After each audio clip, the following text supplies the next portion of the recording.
Hello, hello, my beautiful friends. It's Izabela Lundberg here, the World Messenger, and I have a very special guest that I'm super jazzed to introduce.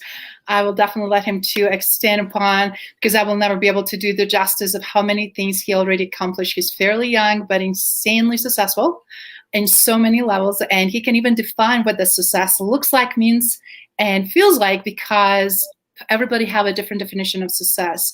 But his passion, his drive, strategic and leadership thinking obviously helped him not only to be successful and work with top Fortune 500 companies around the world, but to really make an impact and difference, not for just corporations, but in personal and professional life. I love that he's philanthropic. I love that he's supporting through charity and everything that he does, specifically some efforts he's doing in the United States, as well in Haiti and other parts of the world. Without further ado, I wanted to introduce you to Michael Robinson. Michael, welcome. How are you? Hey, I am so glad to be here. Thank you, Izabela. Anytime I get to just hang out and talk about the things that I love doing, it's just the best to me. Absolutely the best. So thank you. Absolutely, but I can't agree more. And it's just such a beautiful, nice, organic synergy and a great vibe. And I really wanted to give the most value to our global audience. So guys, you are here for the treat. So Michael, if you don't mind to share a little bit about your background, your personal background, where did you grow up? And I mean, you were joining us right now from Tennessee, but I'm sure you did not necessarily start there. So, actually, I started here and then I've been all over the world. So what's always interesting about this is as many times as I've gone and traveled and moved and tried to build companies or things other places, I always come back here. I think home often always draws us back. And but I started my career actually in the jewelry business. So I grew up here in Tennessee, Southern family, very conservative. Just a normal family, nothing out of the ordinary. And I loved it. And, it's interesting. My parents, my grandparents, everybody lives right around me. I mean, I can drive to their house in a matter of minutes. And so I do love that. And that was how I grew up. But right out of school, I am actually, and I tell people this all the time, I did not go for a high degree program. I didn't go study, in a master's program or anything like that. I just jumped right into something that I was passionate about.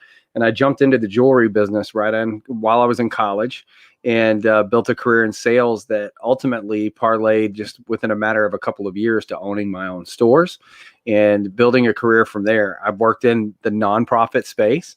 Both in humanitarian efforts and also, I have faith as a big component for me. So, I actually served for a long time as a pastor of one of the largest churches in the United States.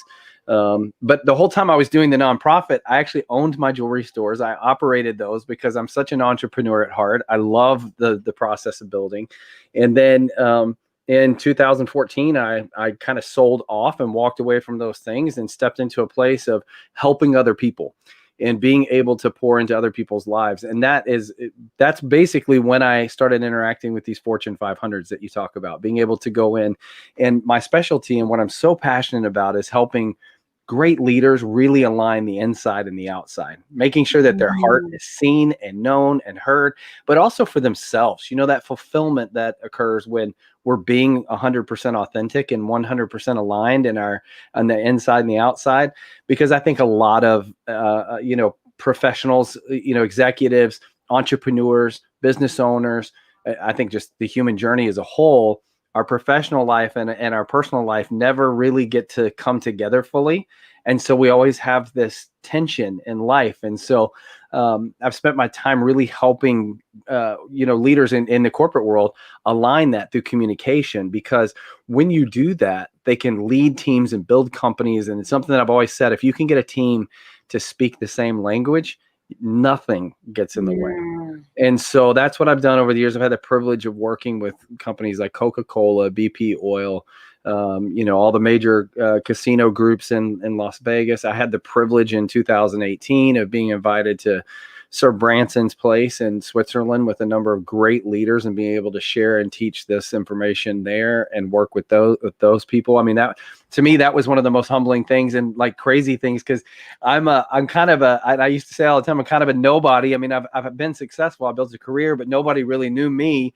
And I get invited into a room like that and get to share. But Along with that, I've kept my hands in the entrepreneurial journey, a few tech startups, some very successful exits along the way.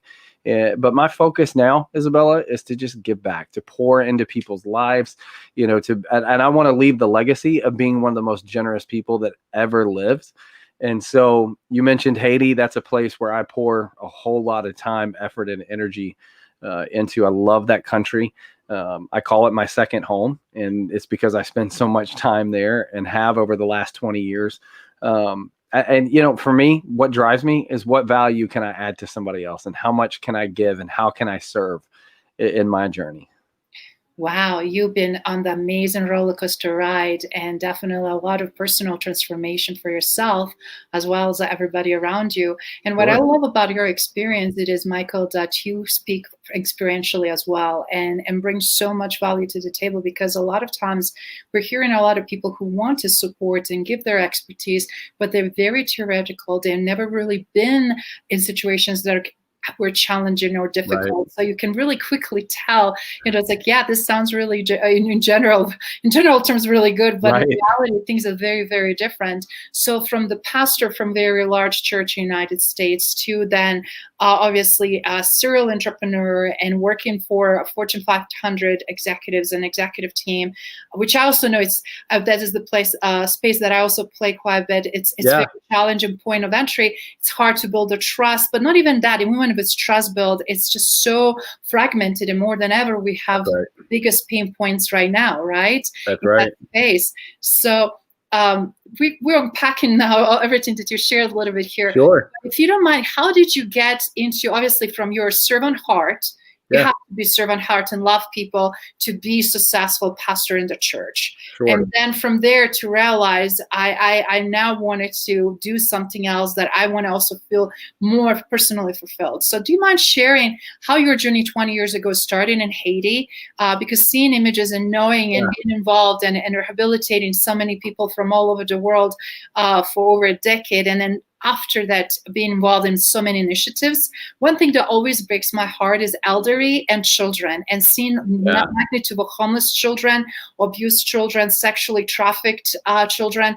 That is something that I just cannot ignore. It's hard. It's so it is one of those things. And I think, speaking from someone who grew up in the middle class world in the United States, I think we're very sheltered from the reality. And I think, those things happen in the States too, but I think we're very sheltered from abject poverty as a whole.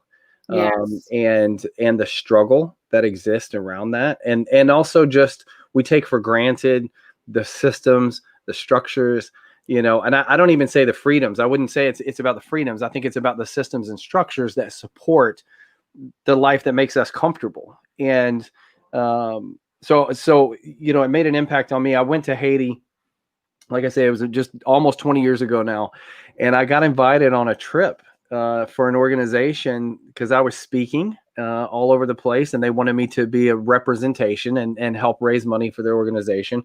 So they flew me to Haiti, took me around for 3 days, let me experience the people, the culture, the moments. And I mean, from the time that I hit the ground in Haiti, there was just kind of something, again, I say, at the heart level, the spirit just kind of connected really deeply. And so, I started as a supporter, really just going and taking people to experience what I experienced, to be able to raise money for those things. And I realized after about 2 or 3 years, this is too important for me just to occasionally come here or just to make sure that some people donate some money. I need to help build an initiative. I need to take, some responsibility.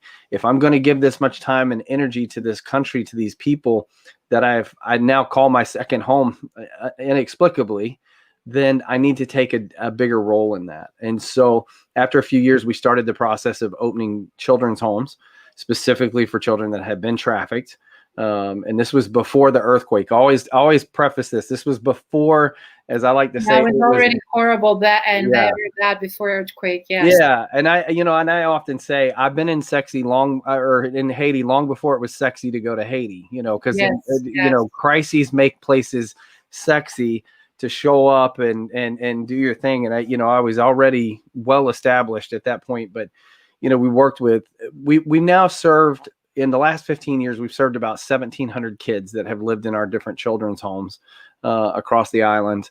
And, one of the things that I got really passionate about as I started watching these children grow and age is that they didn't have a lot of opportunity once they aged out. So they had nowhere to go. They had no skills. So we started trade skill type training in the orphanages, computer training. We got involved with an entrepreneur center that exists in Haiti to help give these kids connection and opportunity. Because one of the things that's really important to me, and I think this is true as leaders, so whether it's Haiti, whether it's here in the companies that we build or the families that we build, the lives that we lead, is really inspiring and giving them hope that they have what they need and they have an opportunity to do something. And it doesn't have to be a big thing. We just had a discussion the other night in Clubhouse with a group of my Haitian friends, and we were talking about what should change in Haiti. And one of the things is, that expectation that you're only successful if you become a doctor or a lawyer or in finance or in government or, these things. And, one of the things that's been really important and really exciting to me is to be able to support these young men and women who want to maybe open a barber shop or a small, care facility for children, or those things that in their culture is not defined as success, but then you get to see them build those little businesses in their community and just explode. So it's been a fun process. So much so that my youngest daughter is adopted from Haiti. And so it is an absolute big piece of my life. That is so powerful. And so many people that may not know, obviously, all of us went through those pivotal moments in life that stimulate us to want to do. And for me, since I was 5 years old, contributing to Mother Teresa's charity, and always really look at to different parts of the world, including, understanding, what's going on. I mean, watching Gandhi movies with my dad. So to me was way before, because a lot of people think because I survived a war and I lost everything. I went through so much that it was one of the reasons that I became philanthropic. I was like, that was embedded in my bones. It was already who I am. It was how I was raised. It was in my DNA. So when you're saying that, I can see the same thing, because the choices you made obviously just continue to pivot. We also have a Christina Kruger here mentioning that you guys have a lot of similar stories, specifically because she was adopted in an orphanage in Russia, former Soviet Union, and before they changed quite a bit of the landscape of the country that there are. And thank you for Christina sharing that. That is really powerful. So question specifically for you, what advice would you like to have for someone entering this type of situations? And what she was because it's so long into the remote work screen, but what she's trying to say is, I love people and the interactions. What advice would you like to give to someone entering this type of situation, meaning when they are not coming from the same cultures, cross-cultural stuff, and that is really what we're also talking about here today, right? Yeah, Christina, what I would say, I was reading the question for you there, and I look at it, and here's what I would tell you to do. We're connecting right now. Izabela and I connected online. We've been able to interact, and I'll tell you right now, the magic of Clubhouse, I can't say this enough. I talk about it all the time. I think it's going to kind of revolutionize the way we interact with people. And it's interesting. We've spent so much of the last 10 or 15 years moving away from direct interaction with people into this digital space where, we pick up our little screens and, we interact from the screen. And it's interesting because with Clubhouse, I need the screen to interact, but I don't need the screen. I just need the device, because I'm in there and I'm having conversations. I'm connecting with like-minded people. I'm discovering new things. I'm having conversations with people I never would have. And it's really a beautiful thing, I think, in any part of our leadership. And Christina, with you in your situation, not feeling isolated from people and not having to feel disconnected, it's a really unique, safe space right now to be able to go in and connect with people that think like you, look like you, talk like you, or exactly the opposite. Don't think like you, don't look like you, don't talk like you, and to be able to gather in a common space together and listen to each other to connect and learn. and share, because Christina, Yeah. your story is very powerful. By sharing that will tremendously impact, and it's That's right. was spot on about that. Cooper also was mentioning, difficult to enjoy social closeness because of current time. It is, Cooper, for so many people, because many people are, even with devices, still feeling like they're not understood, feeling that on island. We also have a Marco mentioning about culture and how culture plays the big role. So do you mind sharing a little bit about that? Yeah. So Marco, I assume that maybe, in our conversation about Haiti, Yes. and what I love about the culture. I think here's something that I think was a really interesting thing to me. In the United States, obviously, we're considered successful if we stay really busy and we accomplish a whole lot of things. And I remember one of the first times that I was outside of the city. I was out in the countryside in Haiti, and some friends took me to watch these guys build this house out of the ground. Like, all the material came from right there. They were digging the rocks, stacking the mud, and they were building, and it was a beautiful home. And I was really amazed to see the land provide something. That was a cool, that in itself is a really cool teachable moment for me, is that everything you have, or everything you need, you already have. You just need to know what to do with it. But they were going through, and I remember they were finishing one of the last walls on the outside of this house as the sun was setting that day. And there was a section not any bigger than maybe a football. And so many of us would stay there past dark, past the time that we needed to go home to be with our family, past the time to practice self-care, just to finish that section of wall. And they left. When it was time to leave, they left. And it was no big deal. And I was sitting with one of those gentlemen at dinner, and I asked him, how can you do it? Like, that bothers me. I want to go finish that right now because I'm programmed to be busy, and I'm programmed to finish, and I'm programmed to accomplish. And he said, I did what I needed to do today and all that I could do today. And when I get up tomorrow, I'll do all I can do tomorrow, and it will be there for me to finish tomorrow. And I thought, how beautiful is that? And I think a lot of times what keeps me so connected to that is, and granted, there are stretches and in places that are really hard to deal with the abject poverty, and there's a lot of issues and things in that nation. But for the vast majority of Haitian people, that is their attitude, and it teaches me, and it humbles me, and it centers me, and it keeps me tied. And like I say, when my kids get a little older, that may be where I just go and I never come back because I love it so much. And the food is amazing. I love good Caribbean food, specifically Haitian food. So yeah, I can attest. I have a lot of Haitian friends, and some of them immigrated obviously to the United States, and that's how we met them. And one of them actually was very talented tennis player, but he was telling me the obstacles and challenges he had to overcome and how hard for him was to actually be able to continue, because he was fairly good. But again, if you don't have a money, you can't invest in that. And but the wisdom, the culture, and they will always smile. Things could be insanely hard and challenging, but they will always find the reason to smile and look at on positive things. And that is kind of a topic of conversation we're having here today, isn't it? We're also having here Christina thanking you for responding to her question. Yeah, welcome, Christina. Absolutely. We're so glad you asked. So that is important. We're also having Cooper, I believe, asking something. Okay, no question there. We have a question that we're hearing from I can't even pronounce your name. Eustace, I see that. No, that's I love this. I love this statement. Why do we do that? Why do we work ourselves to death? And it's an interesting thing. I think there's a difference between working overtime or working long hours because you're supposed to, or working long hours because you get to.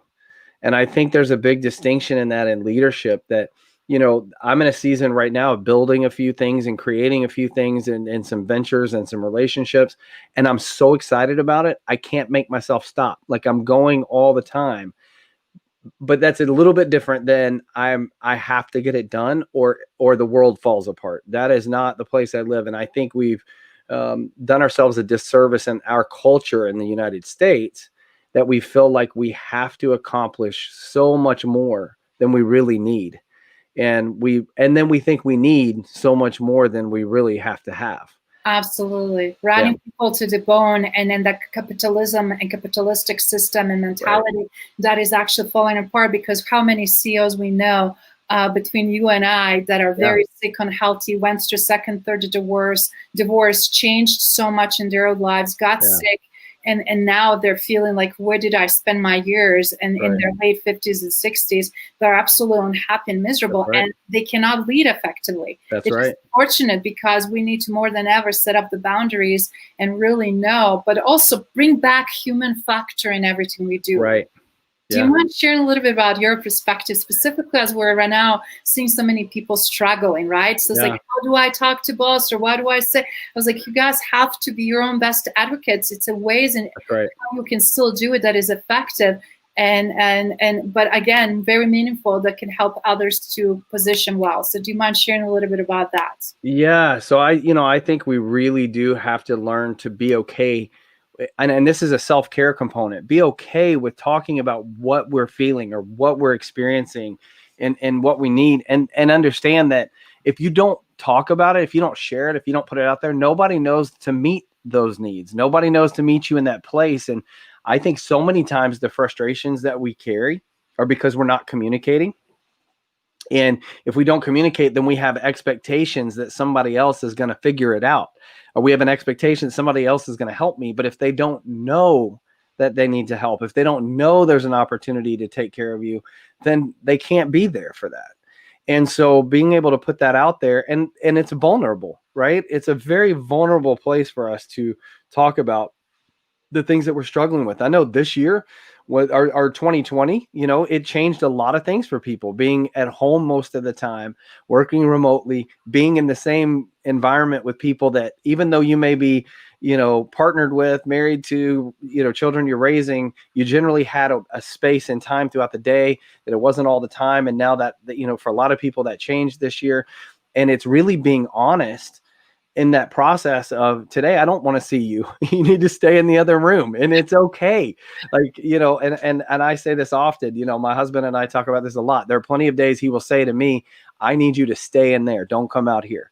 I need a break. I don't need to hear it, and of course I'm going like this all day long anyway. So sometimes he just needs to, quiet or, peace in his day. And, but we've had to work through it. And when we've come to places of frustration with one another, he and I, or my kids, I've got a lot of them, but when you go through that, you just have to be honest about it and talk about it.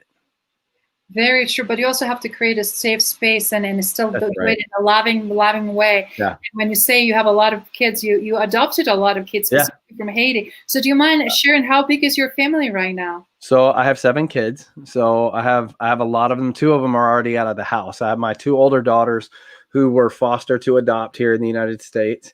And so we're a broadly multiracial family as a whole. So my oldest daughter is from Uruguay, and my second daughter she's 100% American, but biracial. So, I say we look like the United Nations when we're all out. That's what I said. It was like totally united, or UNICEF foster children. Yeah, exactly. So, and then I have so next in line, I have 2 biological sons, and I have three biological children, but they're all fair skinned, freckled, redheaded, blue eyes. They're their own minority as a whole, is what I say. And then I have a daughter from Ethiopia, a daughter from Haiti, and then my youngest is my biological son. So, so my husband and I, those kids are just, they're our life. They're everything. And, wouldn't trade it for anything in the world. But there are crazy, crazy moments having a big family like that, for sure. I bet. And then on top of that, you continue to serve and show up and bring tremendous value. And that's why I also wanted for global audience to hear, because guys, we can always serve and contribute. And it went from 1 hour right now on the live on 3 different platforms, with recording, with the sharing, and with our global communities, even after the live is over. That's creating ripple and effect, because the content that we're producing here and information that we're sharing, not only, I hope, based on questions and comments in here, it's invaluable right now, but it's also a great reminder when really things get hard and tough. Because not everybody figured all this out, but if you have good boundaries, good self-esteem, and sense of, that what you need and how to ask, that's a great starting point. Wouldn't you say that, to fulfill that and to find that hope and success as well as peace? Yeah. Absolutely. Here's something I learned a long time ago, and I think I learned this really in Haiti. Was an interesting story for me. I've never been hungry because I had to be hungry. I've been hungry by choice, Yes. but I've never been hungry because I didn't have. And there's an interesting thing and this can be true whether it's, hunger or any other major need in life. There's this thing that happens when we're consistently exposed to something that is uncomfortable and that is missing, and we feel something is missing in life. And if it consistently stays that way, we start to wear down. We start to lose kind of faith in life. We start to view the world a little bit differently. Our attitude becomes more pessimistic. And what I learned there is, you would think that the fix for someone who is struggling with hunger would be to feed them the way we're used to eating. But when you go in and you give a child a meal and it satiates in the moment, it's a beautiful thing. But if you can go to that child and say, I'm not only giving you this meal, but there'll be one tomorrow, and there'll be one the day after, and there'll be one the day after that. Here's what happens. I mean, there's a beautiful thing in saving lives for someone who is in that kind of poverty and that kind of need. But here's a thing that translates for all of us. And this is true in all of our stories, whatever they look like. Somewhere along the way, we all experience somebody that does exactly that for us. They step in and they meet a need, and they don't just meet it one time. They consistently show up and say, and I'll continue to meet the need. And what happens is it gives way to hope, because if I have an idea that something greater is still out there for me, and that I'm not alone, and that I'm going to have provision, I have hope. And where hope exists, miracles are born. I've always said this, but hope is the breeding ground of miracles. Because what I have seen in people's lives who had that little bit of hope, a little bit along the way, doesn't take much, just a little bit, and a little bit of hope is there, man, it gives life. It sets people free. It just gives them strength and power and ability and agility to go and accomplish things that without that hope, they didn't think would be possible.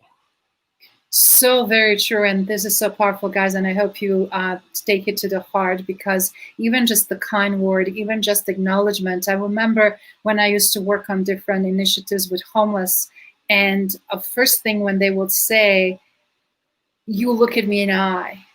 You saw me as a human. You did not just glance over, pass by, or had this disgraceful, expression or whatever. But then at the same time, working with so many people that suffer due to horrible events that are being produced by mankind. It's different when we're having environmental catastrophe. And then that is also heartbreaking, right? But on top of when we also have wars and genocides and ethnic cleansings and horrible unspeakable events and torture, and even our own country right now, it is very, very hard. But that hope, as you said, about next meal, minimize suicide risks. Right. That somebody cared, that somebody is seen as a human, doesn't take away the essence that they truly do matter. Yeah. And right now, need in the world has never been the highest for all of these years, right? In a modern time, when we have this huge obsolescence, insanely high power, high successful billionaires and billion-dollar enterprises, and then we have this really huge, fast-growing, even small to bottom line of the bottom of the people population and poverty level that actually is increasing. Yes. Decreasing, and that is and then everybody in between that are kind of trying to survive and juggle and figure things out. Yep. And I think something that's really important to think about is so much of people's success along the way. So the difference between being one who's struggling to one who's thriving, and I say this financially, emotionally, everything. Most of the healthy emotional places or the successful financial places were reached through one common ingredient, and that's relationships. None of us, not one of us on this planet, are that talented or that capable to accomplish that much stuff. It's the people around us and the people who speak into us. Now, could we do? But here's an interesting thing. Part of the reason there's such a big gap that exists between the very wealthy and the very poor in any part of the world, but even in the U.S. today, is because we don't have relationships, and we are not pursuing relationships when it stretches our comfort zone, or when it's a little bit different. And I remember, Yeah. again, Haiti taught me a lot. I mean, it really has taught me a lot, but it's also taught me, and I pushed my comfort zone beyond. In 2015, during the height of the wars in Syria and the refugee crisis that was happening in that portion of the world, I worked on a project to do a documentary film over there. And so I went over and participated with the crew for a couple of weeks. And we actually, this is an interesting thing. And I thought this was, talking about that hope and that proximity and making a difference. I went into Aleppo at the height of the war, was there during the, missiles flying, the bombs going off, the gunfire, experiencing that and understanding. And I did it on purpose, as dangerous as it could be. I did that to understand somebody else's point of view. And then we came back to where the refugee camps were at the Lebanese border. And I spent the next 2 days living in those tents with those refugee families and just sharing life with them. And one of the things I'll never forget, a lady had told me she had lost her husband, in the war and the conflict. She lost a few children. She was there as a single mom, raising these kids with nowhere to go, very displaced. And she allowed me to spend a lot of time during the day playing games with the kids and just hanging out and asking questions. And when I left, she said, one thing that will keep me going now is that I know somebody's paying attention. They see me and they know I'm here. And, I couldn't change her life. I didn't have the ability. I could give her money, but I didn't have the ability to help her use that money to get a house. I didn't have, because she couldn't go back to Syria at the time, and she's not going to get citizenship in Lebanon. And, where she was at and the way her life was, I couldn't fix that. And I didn't need to, because just showing up in people's lives and being present can be it can be, like you said, it can be the difference in life and death for many people. That is so powerful, and it rings so close to home, because when we were having war on the Balkans and besieged Sarajevo, or outskirts of Sarajevo in Bosnia and Herzegovina right now, a separate, obviously, republic on its own and country. Yeah. We had a similar experience like that, because with so much news, so much propaganda, and you really felt like nobody pays attention. And I know it took a while to get some intervention and support and help, specifically that was meaningful, right? Yeah. But we felt like, this can go forever and ever. You just could not see the end of the light end of the tunnel. You just couldn't know if you're preparing, for next year or 2 years, or dealing with the next 2 months, but you just know that so many things shifted, So importance, again, working on yourself. And this is what I want to ask you. Obviously, you have insanely well foundation of your own spirituality, your own inner strength, and your inner power. Sure. And I really want to emphasize how that is important, so that we don't have to have all these traumatic events experienced in order to gain that strength. Strength can be gained in numerous different ways. And then that could be also a great role model, because you're pushing yourself every day further than ever before, right? Right. Absolutely. Yeah. I think, again, I adhere very strongly to the faith that I have. And, it's beautiful because it's very personal to me. And it's something I think we all need to believe in something, whatever it is that you choose to believe in, that deep there, because we have a spiritual reality to who we are. So however you see that, if it's God, Jesus, spirit, power, universe, whatever that is for you, there's an anchor for us to realize we are part of something that is bigger. And that thing that is bigger is invested in our well-being too. Yes. And that I think is where we can, if we can really work, and it's not always easy. I mean, look, the world is a hard place. And, I say this a lot of times too, to young aspiring business leaders and entrepreneurs. If you think the world has been hard now, just wait till you try to do whatever you're doing. It's going to get that much harder. You got to have a place to rest. You got to have a place where you can lean in and believe that there's something bigger out there who's invested in your well-being, because we need that security to know I'm not doing this by myself. I'm not alone. And I'm very clear about what I think and what I believe about that.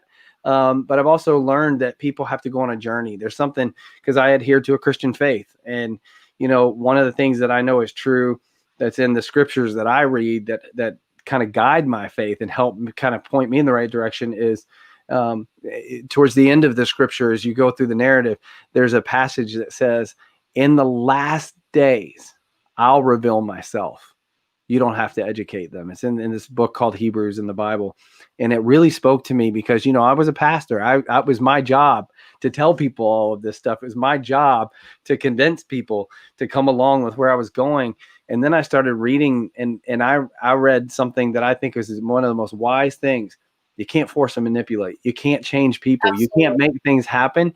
You can only step back and let what I call God do what he's going to do. Because if it is something bigger and we're going to have faith in it, then we're not in control of what it looks like. So we might as well let go of control and just be, just simply be. That is so beautiful, and that is so wise. And it's so beautiful when I see people walking their talk and practicing that and exuding that like you do and everything you do on daily basis. And guys, that inner strength, that inner power will give you and propel you in those moments when sometimes is no one to give a hand. And I've been in that situation too. But then of course it's always better when we have opportunity to have that opportunity that somebody can give us a hand in those challenging times. So we're much stronger, more powerful than we think that we are, right? And here's an interesting thing. Again, regardless of the faith narrative that you believe in, something that I think we often forget is there's just something bigger than us. And I used to say this all the time, that the beauty of it is in the Christian story, there's this, the beginning, it says in the beginning was God, and God created everything. But when it came to creating humans, and I love this, and it's not just in the Christian faith, there are a lot of different traditions across the planet who have a very similar origin story in their writings. And it kind of goes like this, is that higher power basically got into a place of kind of that whole creative space and said, I'm going to create the humans out of a small piece of my own DNA. I'm going to make them in my likeness. They're a small picture of who I am. And I think, again, regardless of the label you put on it, the background that you come from, that greater is a part of us. We're not separated from it. We're whole. We're one, and it's real easy for us to separate and think, oh, there's big and small, just like we do. There's rich and poor. Well, no, there's just human beings, right? Yes. We live our whole lives with us and them as opposed to we. It's always been we. And when we can step into that, that's why we struggle. And look, it's not as simple. It's not as simple as saying that, but that's why we struggle with issues of prejudice and racism and sexism and ageism and all kinds of discriminations and separations and tensions that exist across the planet, because we don't look at each other as being completely 100% equal and unconditionally loved just the way we are. I love it. And that is such a beautiful message, guys. I hope you paid attention, because I even seen it in Clubhouse, and other platforms, and the way we socialize. Finally, I think this current event with Corona, with economical crisis, kind of help us to really strip down, as you said, to really look inward and decide. Right. It's really important, all of this, what we were trying to portray, why we're chasing either money or fame or influence and status and likes and dislikes and all the crazy things that truly don't matter, that really don't even fulfill us, but we're so pushing in direction that are so destructive for us. At the end of the day, this is what matters: the true, genuine dialogue, opportunity to share, opportunity to include others in conversation, and have a really solid, global, healthy perspective. That's right. I think that is so well said. I think, again, I do so much conversating and coaching and consulting around the idea of success. And I do want people to succeed, but what drives me is the ability I want to make the money so I can give it away. I don't want to make the money so I can put it away.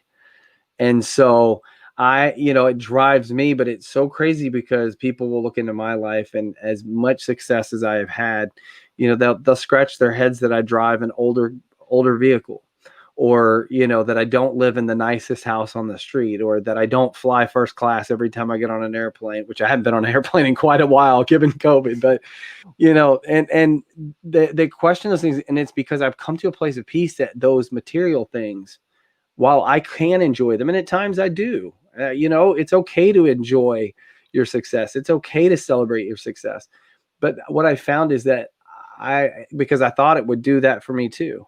What I found is it didn't bring me any joy. Where my joy and my fulfillment and my peace came from was just being okay being me, just being me. You know, I think that's one of the most incredible places that we can come in our journey is, you know, we've spent our whole lives acting like, you know, we use the term human being in our language to talk about the, you know, human nature. And so what I say in response to that is most of us live our lives as human doings, not human beings. We're trying to do everything we can to get ahead. We're trying to do everything we can to prove our worth. We're trying to do everything we can to prove, you know, our position, our place, or, you know, our existence, when in reality, the thing that the world needs the most from all of us is to show up and just be ourselves. I love it. That's genuine, real, honest, transparent. And that's where I hope also that the direction between our efforts and our efforts of like-minded individuals, we also will see the shift with the leaders and the decision makers, because that comes even bigger responsibility. Yeah. And as a result, definitely bigger level of consciousness and skill set that requires, because what future leading really does require right now, we have huge deficit and gaps in that. Yeah. And then how to have a hope and how to have a peace, knowing that's right. No, you're like, you can't undo it, right? So it's like sometimes that's exactly right. Some things keep me awake at night but again, I'm so glad because with the people like you that we can align and make that transformational shift that is necessary. Yeah. Also on the bigger, larger scheme of the things in the world. Yeah, absolutely. Absolutely. No, I think you're exactly right. And look, I think it starts, we don't have to have a position. We don't have to be the leader. We don't have to be the influencer. You know, what I say, and my friends, I have to give credit to Chris Winfield and Jen Gottlieb, because I hear them say this all the time. And I don't know if it's their original statement either, but you live with that idea of HOPE as an acronym. Help one person every day. Yes. Right. And so living with that idea, and what I've always said is do for one person what you wish you could do for everybody. And then repeat that again and again and again. And I think when we do that, if we could lead that way, if we could live that way, if we could think that way, man, the world would be a different place.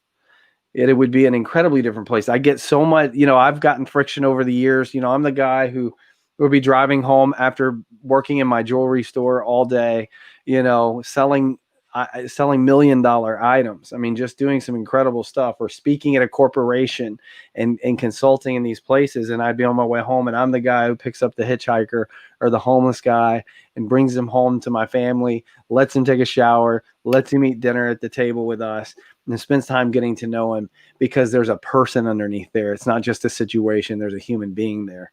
And I've always loved that. It throws people off. It bothers people sometimes. My mom even struggles with it. She's like, I can't believe you let people like that just come into your house. And I said, well, first of all, I'm smart about it. I can take care of myself if something happens. However, you know, I've realized like the difference in people's lives is our presence and showing up 100% and showing them honor and showing them respect and showing them that there is hope for them, because that's when lives begin to change. That is brilliant. And before you jumped on this call, I mean, I love also the story. I mean, you are in the son's room right now doing podcast because you have a peace and quiet, and like, it's totally like whatever, which is great. Right. How it should be. Because you also let in your actual studio other people that lost everything to stay and find a temporary shelter. And that's kind of how I always was. And I have to say, it's very challenging for people that are not on the same page, and usually they kind of drift away because on the end of the day, I want us to know that we impact the world. Yeah. It matter the most in those moments when they matter the most. It's easier to come later on when things shifted, when things changed. And I just want to say I kudo you, because again, you're doing so many things on daily basis that truly are a great example of what we can do. How can we find not only that hope in our own lives, but other people's lives, how we can exude that peace and right. that peace to the others, but also how to extend the success and opportunity, because we can't do everything ourselves. Right. Finding people that can support us and be trusted partners, or whatever might be the scenario, organically, naturally, or helping other businesses that are close, even with the advice, guys. It just everybody can give something, because every single one of us has a value. That's right. Absolutely. Absolutely. I was just reading this question from Christina, and I love this. I'm laughing at it because, Christina, I hear you. My husband oftentimes tells me he thinks I'm a little extra too, with all of that. And so it is an interesting thing, but we learn to respect each other in that process. He gives me my space to pour into other people and to do that. His way of doing it is more behind the scenes. He's not as hands-on, but what I love is he's just as generous. It just looks different. And again, I think that's another really unique example that, as we learn and grow in our journey as human beings, that whether it's the person we've chosen to partner with, or whether it's a business partner, or whether it's our children, or whatever the scenario is we learn to see each other, first of all, as all being equal, which is not always easy.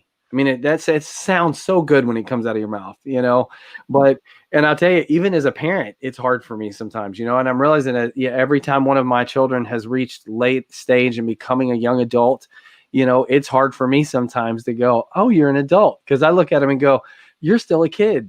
Good luck, but I have to choose to see them as equal if I'm going to interact with them in a way that sets them up for their own success. And so in relationships and parenting and business, all those areas, if we can come to that table and really, really see each other for who we really are, then you make room for those things that are crazy or annoying or frustrating or misunderstood. It's incredible. That's fantastic. And that is why it's so important consciously selecting people that we want to spend time, that appreciate us and values us who we are. That's right. Even if we're different, so that we don't have to change in order to satisfy somebody else's expectations, but then also that we can equally contribute, because again, all of us with a purpose and a reason here. Only some of us unfold that purpose in such a different ways, and reach might be further. But right now we have an almost equal playing field. Would you say that? With technology, with our own voices, with our own story, with our own experiences, more than ever, we have the message from the world to the world coming from these individual voices, right? That's right. Yesterday, and again, I have to tout on Clubhouse just because I think it's I'm doing a lot of like paying attention and studying up on this. And I've got a few friends who are writing books and articles on this movement right now. But yesterday, I was leading a room, moderating in a room, and he is actually a good friend of mine, but Naveen Jain came in to be kind of the featured guest. And Naveen is a multi-billionaire, very successful entrepreneur. And one of the things I love about Naveen that people don't know, he owns the land rights to the moon. Like, I don't know how you do that. I have no clue how you pull that off. But if you want to land on the moon, you have to get his signature. You can't, like, not a government, he owns it. So that's how much he has accomplished as an individual. So, but Naveen came in, he's just such a humble, brilliant mind. But I think what you said, we're on an even playing field more than we realize right now, is that he came into this chat room and Clubhouse. And so I'm moderating, and it was so cool to watch people who never thought they would be able to share a space and have a conversation with somebody who has accomplished that much, who is worth that much money, who we would assume by perception is untouchable. And yet he was right there. They're sharing that space together. They're sharing that moment together. They're having a conversation. And I think one of my favorite moments yesterday was when one of the girls asked a very, very pointed question. He goes, "Let me give you my email." And a lot of times people will do that. I'll give you my email. Here it is. And it goes to their secretary, goes to their assistant. But I know Naveen, and the email address that he gave goes to his phone. He gets it in his hand. It's not going to somebody else. And he put himself in that connection. And I think we have to have kind of a faith in believing that we can step into those spaces and places. Because I remember when I met Naveen, and I say this to challenge everybody. I think he's a great living example of what it means to have all these things that we've been talking about. He embodies them. I met him for the first time a few years ago when I was in Europe, and he was speaking at a thing that I was at. Actually, I was speaking there too, but not in the same, like he was on the big stage. I was on the little stage. And so we were talking afterwards, and he just said, I'd love for you to go to breakfast with my wife and I. And so the next morning we went to breakfast, and they spent 5 hours just getting to know me, just pouring into me. And for nothing, they get nothing out of me. I've got nothing to offer them, other than just friendship, relationship, and I've not brought a thing to the table. Experiences. Yeah. But what he did is he gave me time, and it was a time in my life. He didn't know this. It was a time in my life where I needed to be reminded I can do this. I've got what it takes. I got to keep going. I got to keep pushing. I got to keep growing. I got to not give up, because we all need those moments. But that wasn't what we talked about. That wasn't what he knew about. It just proved to me that I had value. And, showing that to other people changes the whole journey. It definitely does. And that is so powerful. And it's so interesting. I'm glad you mentioned him, because first time in my career, I ran into also attorney that is space attorney. And I thought is and she is the master just for everything related to the space. And then I start thinking, of course, with Tesla, with SpaceX, and Elon Musk, and the other guys that are really pushing with technology, and just points it out that we are now living in a time when so much is available and so many new things are coming, and we just need to embrace the newness as well. But that humanity and human aspect is going to be still unreplaceable, because nobody can give the hug and touch and tone of voice and true genuine intention behind it as we humans can do, right? Well, and here's the thing. I think, when we look at and I think specifically right now at this stage in our history, anywhere in the world, as individuals, if we always have the focus of serving the needs of a human being, not the function of consumerism or economics or, mechanics or whatever, meet the core needs of the human existence, which is, shelter, food, safety and security, and relationships, and we can support those things. Like whatever you are doing, whatever you are creating, whatever you are thinking, whatever you are writing, whatever you are leading, has an opportunity to make an unbelievable impact on the planet, because you're not creating something or leading something or doing something that's only for just one kind of person or a few kind of people, but it's for all people. And your possibility of really impacting the world is exponentially increased when you're meeting a true need of the human experience, not just a need and not just a want of the human consumerism and ego and all of those things. And toys and things just to show up and have up videos and photos or tag people to say, this is who I'm rubbing elbows with. And I love what you shared, because again, and I love people that are continue to have modest and not phased celebrity type of lifestyle, because the same thing with me, how we want to reach more with the money that we have and give them more opportunities for others. Like you were sharing with Naveen, he gave you his time. How many people we show up also give our time, and we look at years later, tremendous transformation that occurred, because we need to shop for one another. We don't always have to look at what's in there for me, what value can I extract, and all the buzz and quick fix and quicks, me, and quick money, because I see a lot of people right now chasing that, and they're repelling more and more people. If they just change and ask from heart and then share their story, people will serve and support and financially help. I was part of it on Clubhouse when they did a phenomenal fundraiser for single moms. Into insane fundraising budget and opportunity, and women were crying because who is struggling the most, So I'm just saying, it's a ripple effect, tons of value on so many levels. The question it is again, how do we start? showing up, right? That's right. It is just showing up. And I think that's the key thing. I get asked that all the time. One of the things that I lead on Clubhouse practically every day for 5 or 6 hours right now is listening. You have to ping me when you're in the groups, please. Yeah, I'll do that. So I'm usually in leading these groups where we're giving strategy and help to startups or entrepreneurs and businesses. And when I'm talking to somebody who's getting ready to start a business, that's the most common question. How do I do this? And I'm like, you get up today and you put one foot in front of the other and you just take the next right step. That's it. One at a time. You can't accomplish it all at once. You're not going to have success overnight. And even if you had an overnight success, there was a story that goes before that. So nothing happens overnight. It is a journey, and it's one day, one step, one moment, one decision at a time, and not being afraid to fail. I think that is probably the thing. Fear kills more dreams than anything on the planet because people are afraid to do exactly what you said. Just show up. Yes. In order to get our greatness, we have to overcome our fears. That's right. Such a very powerful message. Anything else in the closing you want to share? Because I want to just thank you, Christina, Cooper, Marco, Evstas, and there was a few other names. I'm sorry if I missed you guys because we had a long thread here. Just thank you for participating and asking very good questions and sharing also your stories, because again, this is all about a collective, not just us, Michael and myself, and our dialogue here. So anything you want to share in closing, because I know you have busy schedule and it's been an absolute pleasure to have you. Yeah.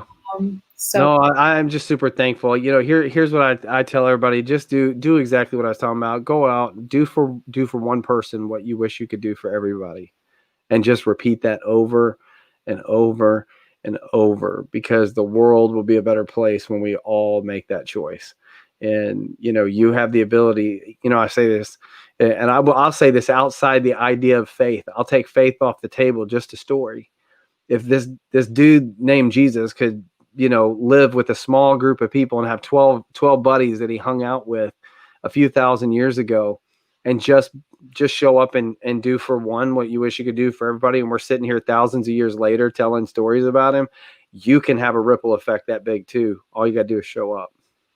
Brilliant. And one more thing, where people can find you. Obviously, people on LinkedIn can find you on LinkedIn, but you were mentioning earlier your documentary you were working with Syrian refugee. Is that out? Is it live? So I don't own that.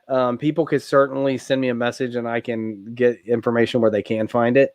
I wish I owned that. I wish that was my documentary, because it was an incredible thing to work on. But most of my stuff is at my website, which is just Michael Robison. And I tell folks there's no N in the middle of my last name. It's just Robison. So Robison. So michaelrobison.cc. And so there you'll see a lot of my personal stuff. You'll see pictures of my kids, my life. You can see what I do in business, and all of the different things the plethora of things I have going on. My podcast is linked there. There's all kinds of great things there, and I'd love to connect. And then social media right here, whether it's LinkedIn or Instagram, Facebook, Twitter, I'm on all the platforms. I'm on Clubhouse too. So if you're on Clubhouse, come find me. It's the same screen name everywhere you go. It's just my name. Fantastic. I will add that link. And then guys, thank you again. And Michael, was absolute pleasure. We're looking forward to seeing you on Clubhouse and outside. And this is to be continued. I feel like there's a lot of great opportunities coming your way. You know it. We'll do it again for sure. So thanks for having me today. Absolutely. All right.